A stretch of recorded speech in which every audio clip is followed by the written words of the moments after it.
Another day, another basketball stories na naman ang pagkikwentuhan natin. At ngayon nga, yung balitang trade ni Dillon Brooks sa Los Angeles Lakers. At ang balitang may bumalik na nga daw ngayon sa Golden State Warriors.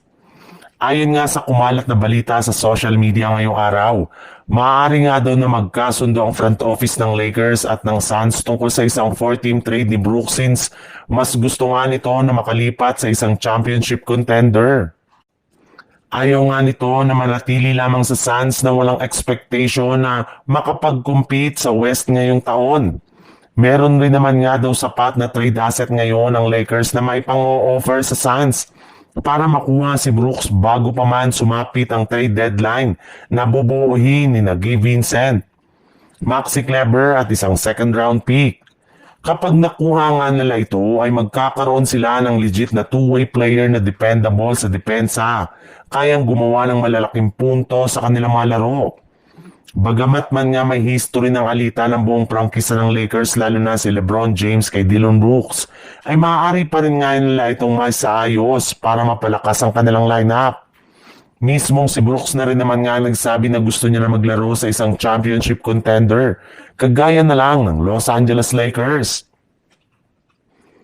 Sa ibang balita naman, hanggang ngayon nga ay nakadepende pa rin nga talaga ang Golden State Warriors kay Stephen Curry. Siya pa rin naman nga ang ginagawa nilang player option sa kanilang opensa kung saan kailangan nga talaga nito na magtala ng malalaking puntos kung gusto man nila na magkaroon ng easy win sa kanilang mga laro.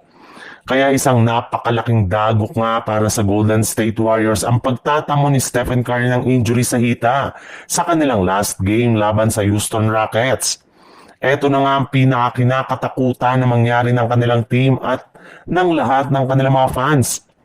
Isang malaking katanungan na nga po ngayon kung paano sila mananalo nang wala ang kanilang main superstar.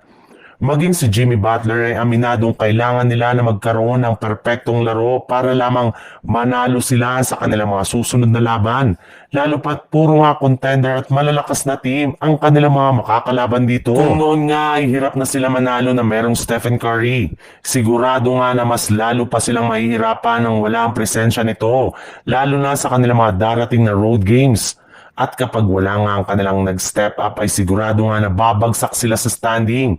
At isa nga sa mga posibleng player na maaaring bumuhat sa kanilang team ay si Jonathan Kuminga na inaasang maglalaro ng muli sa kanilang lineup sa mga susunod nilang laban.